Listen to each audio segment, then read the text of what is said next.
प्रिय छात्रों, कक्षा 9 विषय गणित के अंतर्गत हम लोग पृष्ठीय क्षेत्रफल और आयतन का अध्ययन कर रहे थे। इसमें हमने उन आकृतियों को बताया था जिनका हमें पृष्ठीय क्षेत्रफल और आयतन ज्ञात करना है।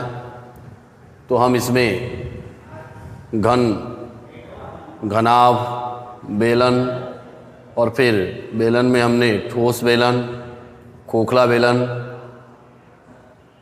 और इसके बाद हमने शंकु का पृष्ठीय क्षेत्रफल और आयतन का जो सूत्र है वो हम पिछले वीडियो में पढ़ चुके हैं। आज हमें शंकु का छिन्नक के बारे में जानना है कि शंकु का छिन्नक क्या होता है। शंकु का छिन्नक, इसकी जो डिफिनीशन है वह क्या है, पहले हम इसे जान लें। तो हम एक शंकु को यहाँ बना रहे हैं। यहाँ पर एक शंकु हमने बनाया। यदि इस शंकु को देखें हम तो इस शंकु की ये आधार है, ये इसकी तिर्यक लंबाई है और यहाँ से ये इसकी ऊंचाई होगी और ये शंकु की त्रिज्या होगी। ये शंकु की त्रिज्या है आधार की, ये ऊंचाई है और ये शंकु की तिर्यक लंबाई है, जिसे आप स्मॉल एल और जो है ऊंचाई को एच से और इसकी त्रिज्या को आर से जो है ये प्रदर्शित करते हैं। हम पिछले वीडियो में इस शंकु का आयतन बताए थे कि इसका आयतन जो होता है वह 1/3 पाई आर स्क्वायर इंटू एच होता है। इसका वक्र पृष्ठ पाई आर इंटू एल होता है और फिर इसका संपूर्ण पृष्ठ पाई आर ब्रैकेट में एल प्लस आर होता है। इसका जो मात्रक होगा, चूँकि यह आयतन है तो घन मात्रक होगा। इसका जो मात्रक होगा, चूँकि यह वक्र पृष्ठ है यानी क्षेत्रफल है इसलिए वर्ग मात्रक होगा और ये भी क्षेत्रफल है तो वर्ग मात्रक होगा। तो शंकु का वक्र पृष्ठ, शंकु का यह संपूर्ण पृष्ठ है जो कि हम पिछले वीडियो में पढ़ चुके हैं। आज हमें शंकु का छिन्नक के बारे में पढ़ना है कि शंकु का छिन्नक होता क्या है। अब हम इस शंकु को बना चुके हैं। अगर मैं ये कहूँ कि इस शंकु को आधार के समांतर किसी समतल द्वारा यदि हम काट दें ऐसे, तो कटने के बाद ये एक हिस्सा होगा, जो यह हिस्सा अलग हो जाएगा। ये जो हिस्सा है ये क्या हो रहा है भाई, कटने के बाद अलग हो जाएगा। तो ये बचा हुआ हिस्सा यही होगा जो कि यहाँ पर मैं बना दे रहा हूँ। ये इसको अब मैं मिटा दे रहा हूँ। तो ये एक शंकु था जिसको आधार के समांतर हमने एक समतल द्वारा इसको क्या कर दिया, काट दिया। कटने के बाद ये जो टुकड़ा था इसको अलग कर दिया, तो ये शेष बचा हुआ टुकड़ा है और इस बचे हुए टुकड़े को ही हम शंकु का छिन्नक कहते हैं। यह जो है ये टुकड़ा जो क्या है वो शंकु का छिन्नक है। अर्थात इसकी परिभाषा ये हुई कि यदि हम किसी शंकु के आधार के समांतर किसी समतल द्वारा काट दें तो कटे हुए भाग को हम क्या कहते हैं, शंकु का छिन्नक कहते हैं। यानी कहने का अर्थ यह है कि यदि हम किसी शंकु को उसके आधार के समांतर किसी समतल द्वारा काट दें तो आधार और समतल के बीच का जो ठोस है, जो आकृति है, उस आकृति को हम क्या कहते हैं, शंकु का छिन्नक कहते हैं। तो अब हम इस शंकु के छिन्नक का आयतन जानेंगे क्या होता है, इस शंकु के छिन्नक का वक्र पृष्ठ जानेंगे क्या होता है और इस शंकु के छिन्नक का संपूर्ण पृष्ठ जानेंगे कि क्या होता है। ठीक है, तो अब हम एक शंकु के छिन्नक की आकृति आपको बता दिए हैं कि शंकु के आधार के समांतर जब हम किसी समतल द्वारा काट देते हैं तो समतल के कटे हुए भाग और इस आधार के बीच एक जो है क्या होती है, आकृति प्राप्त होती है, और इस आकृति को हम शंकु का छिन्नक कहते हैं। अब हम यहाँ पर एक शंकु का छिन्नक बना देते हैं फिर से। और मान लीजिए कि हम एक शंकु का छिन्नक बना रहे हैं। यहाँ पर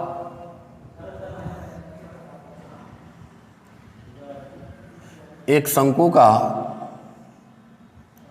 छिन्नक बनाना है, क्योंकि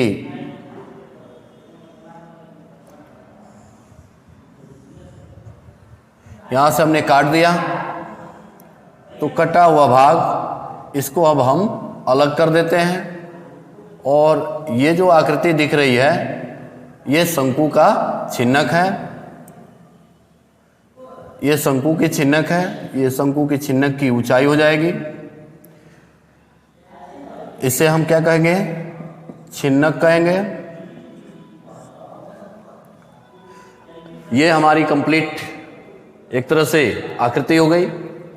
अब हम इसमें मान लें कि शंकु के छिन्नक की जो त्रिज्या है ये R1 है।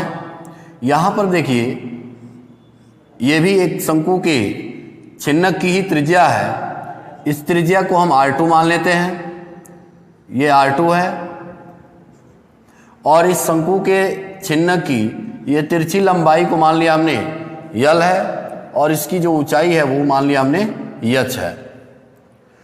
अब इस शंकु का हमें यानी शंकु के छिन्नक का आयतन जानना है कितना होगा, फिर इसका वक्र पृष्ठ जानना है कितना होगा, और फिर इसका संपूर्ण पृष्ठ का फॉर्मूला क्या होगा, ये एक एक करके हमें जानना है। तो शंकु के छिन्नक का जो आयतन होगा, शंकु के छिन्नक का आयतन कितना होगा, तो देखिए इसका जो आयतन होता है, आप शंकु का आयतन जानते हैं। शंकु का जो आयतन होता है 1/3 पाई R² इंटू H होता है। तो यहाँ भी शंकु के छिन्नक का जो आयतन होगा वह 1/3 पाई और R² की जगह पे होगा R1² प्लस R2² और प्लस R1 इंटू R2 और इंटू क्या होता है, H होता है। यानी शंकु के छिन्नक का जो आयतन होता है वह होगा 1/3 पाई R1² plus R2² plus R1 R2 into H होता है। क्यों?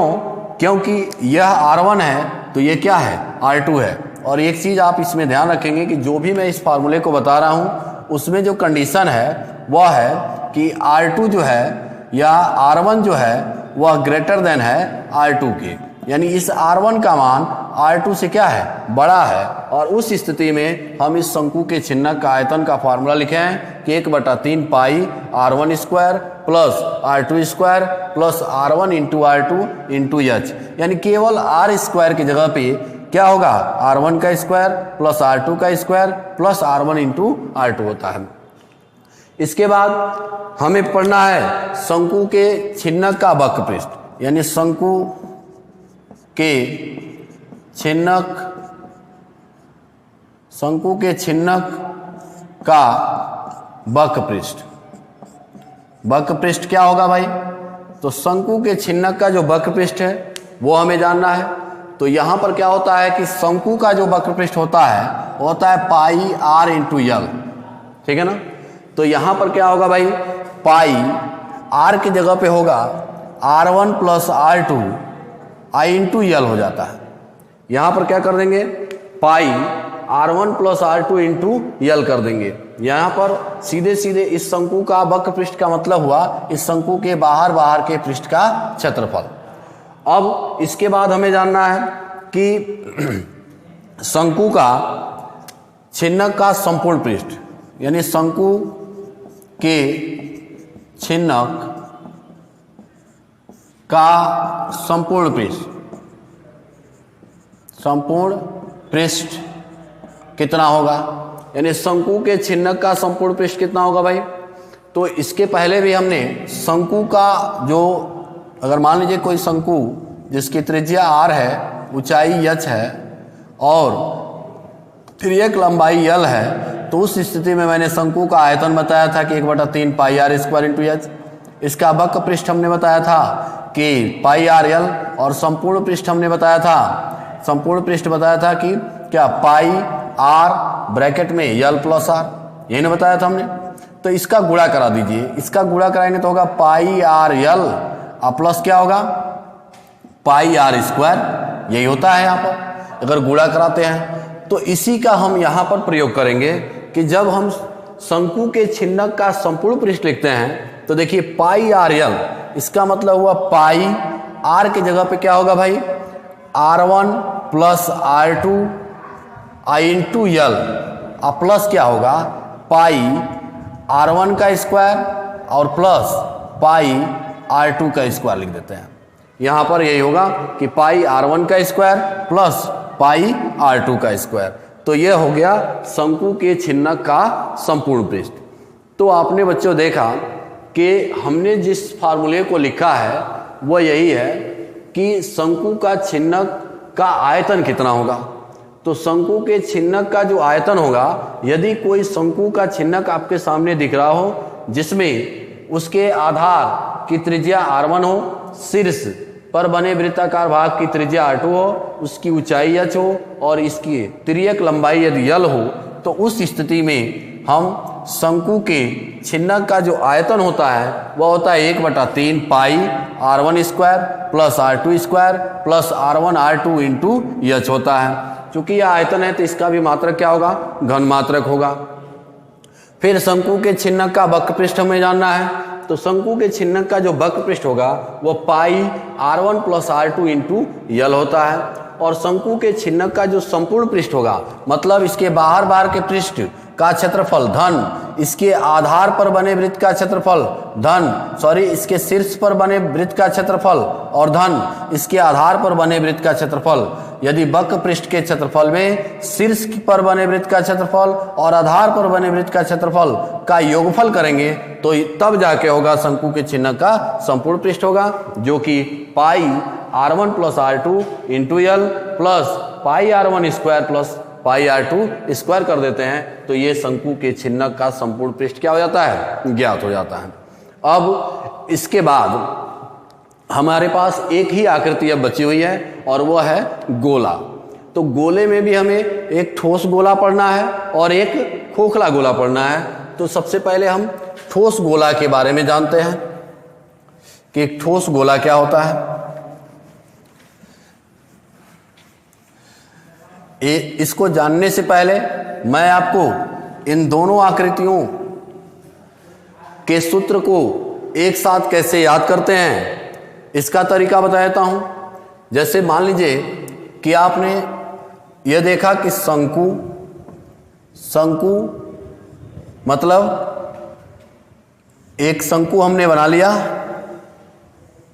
और इसकी त्रिज्या, इसकी ऊंचाई, इसकी त्रिज्या r है, ऊंचाई h है और तिर्यक लंबाई यहां पर हमने l कर दिया। और एक हम शंकु का छिन्नक भी बना रहे हैं। ये शंकु का एक छिन्नक है। मान लीजिए हमने शंकु का छिन्नक बनाया, इसकी त्रिज्या r है, इसकी ऊंचाई भी हमने h मान लिया और इसकी तिर्यक लंबाई को भी हमने l मान लिया।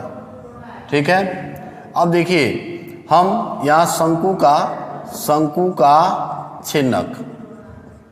छिन्नक हम इन दोनों को किस आधार पर एक साथ याद करके रखेंगे, फार्मूले को कभी भूलेगा नहीं। यदि आप थोड़ी सी हमारे बातों पर ध्यान रखेंगे तो ये चीजें आपको कभी नहीं भूलेगा, दोनों फार्मूले आपको हमेशा याद रहेगा। इसमें जो शर्त है, यहाँ पर ये r1 है और ये जो है त्रिज्या है वह क्या है r2 है। यहाँ पर ये त्रिज्या क्या है भाई r2 है। कंडीशन क्या है कि R1 is greater than R2, ठीक है। तो उस स्थिति में हम दोनों के जो सूत्र हैं वह एक साथ कैसे तैयार रहेंगे, कभी कोई दिक्कत नहीं होगा आपको, इसका भी सूत्र याद रहेगा और इसका भी सूत्र याद रहेगा हमेशा के लिए। अब हम इसको बताते हैं। तो यहाँ पर मान लीजिए हम शंकु का आयतन लिखते हैं, शंकु का आयतन। आयतन का फॉर्मूला आप ये जानते हैं कि 1/3 पाई आर स्क्वायर इंटू एच। मात्रक क्या होगा भाई, घन मात्रक, घन मात्रक होगा। अब इसके बाद इसका याद रखना है शंकु के छिन्नक का। तो शंकु के छिन्नक इसका अगर मान लीजिए फॉर्मूला हमें याद रखना है छिन्नक का आयतन। तो इसका आयतन कितना होगा, तो देखिए 1/3 पाई आर स्क्वायर है, तो अब आर स्क्वायर इसमें नहीं बोलेंगे, 1/3 ही बोलिए, पाई आर स्क्वायर नहीं, बल्कि क्या करेंगे R1 का स्क्वायर धन R2 का स्क्वायर धन R1 इंटू R2 और इंटू एच है देखिए इसमें भी, तो इसमें भी इंटू हम एच कर देंगे। तो देखिए दोनों का हमें फॉर्मूला एक साथ याद होगा। इस आर स्क्वायर के जगह पे हमें क्या लिखना है, R1 का स्क्वायर धन R2 का स्क्वायर धन R1 इंटू R2, क्योंकि इसमें तो दो त्रिज्याएं हैं और इसमें सिर्फ और सिर्फ एक ही त्रिज्या है। इसका भी आयतन है, तो भाई मात्रक क्या होगा, घन मात्रक ही होगा मात्रक। अब देखिए इसके बाद हमें शंकु का वक्रपृष्ठ जानना है। शंकु का वक्रपृष्ठ क्या होगा, तो शंकु का जो वक्रपृष्ठ होगा वो कितना होगा, तो शंकु का वक्रपृष्ठ क्या होगा भाई, तो यहां पर होता है पाई आर इंटू एल, मात्रक होगा वर्ग मात्रक। तो जब इसकी बात करेंगे तो इसका जो है यानी शंकु के छिन्नक का वक्रपृष्ठ मतलब क्या, केवल इसके बाहर के पृष्ठ का क्षेत्रफल। जैसे आप कोई बाल्टी ले लीजिए, तो बाल्टी जिस चद्दर से बनी होती है उस चद्दर का क्षेत्रफल, ठीक है, नीचे और ऊपर का एरिया छोड़ दिया जाएगा।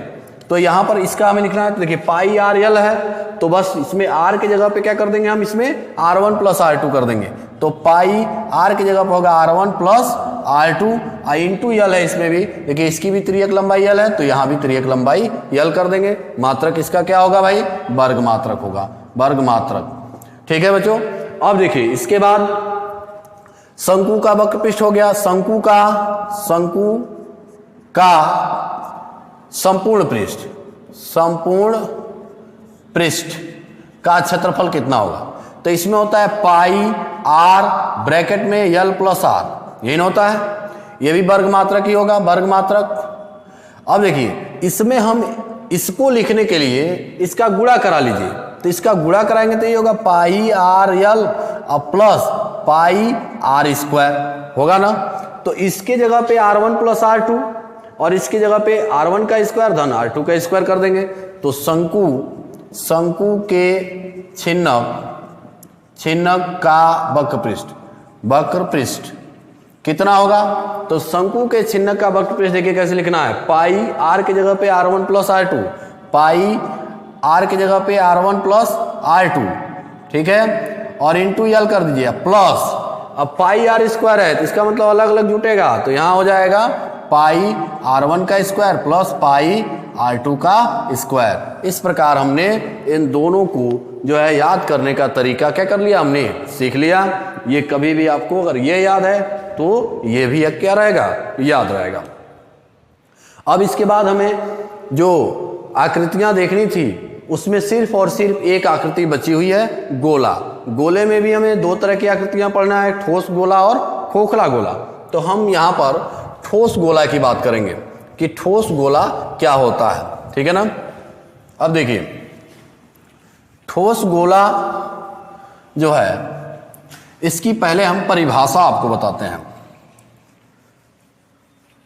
ठोस गोला की परिभाषा क्या होगा, तो जैसे आप वृत्त की परिभाषा याद करके रखे हुए हैं कि समतल में स्थित कोई एक निश्चित बिंदु लेते हैं, तो इस निश्चित बिंदु के चारों ओर समान दूरी पर स्थित बिंदुओं के बिंदुपथ से बनी आकृति को क्या कहते हैं आप, वृत्त कहते हैं। इस निश्चित बिंदु को वृत्त का केंद्र निश्चित दूरी को वृत्त की त्रिज्या कहते हैं। और यहाँ से अगर कोई व्यक्ति ऐसे चलना शुरू कर रहा है, यहाँ तक पहुँचेगा, तो इसके द्वारा यह तय की गई जो मार्ग की लंबाई है वह इसकी परिधि कहलाती है।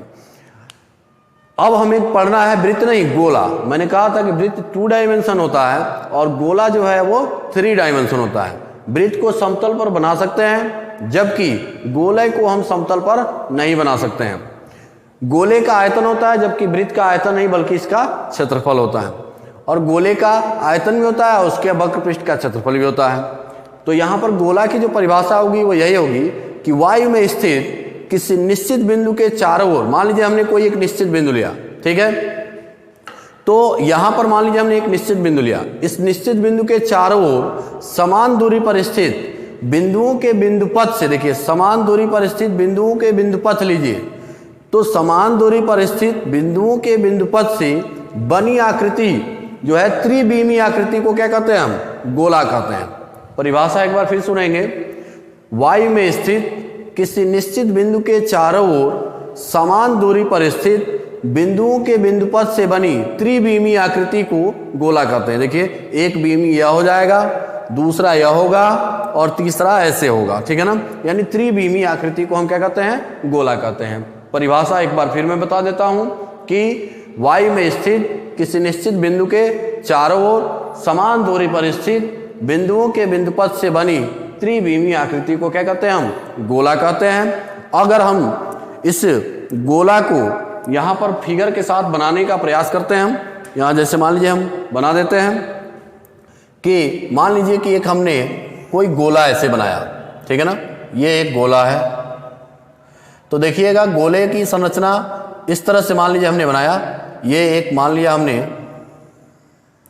कि यह एक गोला है और इस गोले का केंद्र है ओ, इसकी त्रिज्या क्या है? R है, ठीक है। तो गोले में इस खासियत बात एक है, जैसे गोले की खासियत क्या है कि अगर हम गोले को यहां सेंटर से काट देते हैं, ठीक है ना, काट देते हैं, तो कटने के बाद ये गोला कुछ इस प्रकार से दिखेगा। देखिए इस प्रकार से दिखेगा।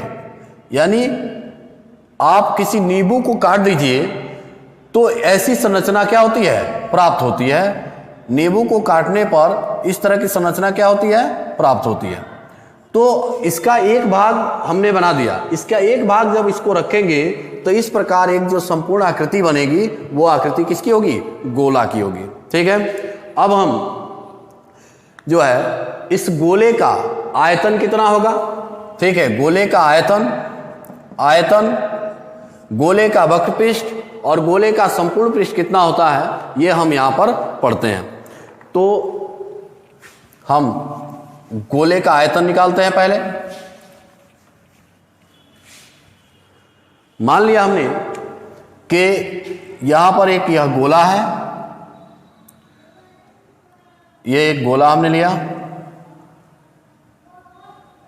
थोड़ा सा फिगर अच्छा बनना चाहिए।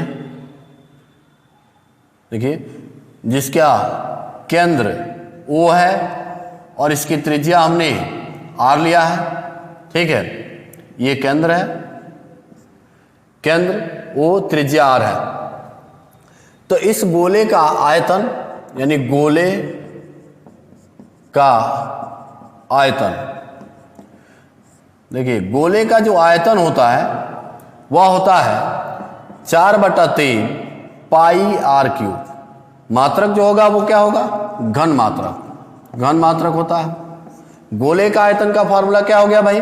4/3, आयतन को भी से भी प्रदर्शित करते हैं, तो गोले का आयतन जो हुआ वो 4/3 पाई R क्यूब हो गया। इसका मात्रक क्योंकि आयतन है तो घन मात्रक। अब देखिए गोले का जो वक्र पृष्ठ होगा, ठोस गोले के बारे में हम यहां पढ़ रहे हैं, ठोस गोले का आयतन। अब ठोस गोले का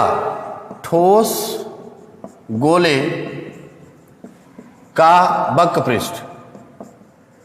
पृष्ठ कितना होगा? तो जो ठोस गोला होता है इसका वक्र पृष्ठ, यानी ऐसे मान लीजिए कोई गोला है तो इसके किनारे किनारे के पृष्ठ का क्षेत्रफल क्या कहलाएगा? इसका वक्र पृष्ठ का क्षेत्रफल कहलाएगा। तो ठोस गोले का वक्र पृष्ठ का जो क्षेत्रफल का फॉर्मूला होता है वो होता है 4 पाई आर स्क्वायर होता है। मात्रक क्या है, चूंकि क्षेत्रफल है इसलिए वर्ग मात्रक होगा, वर्ग मात्रक।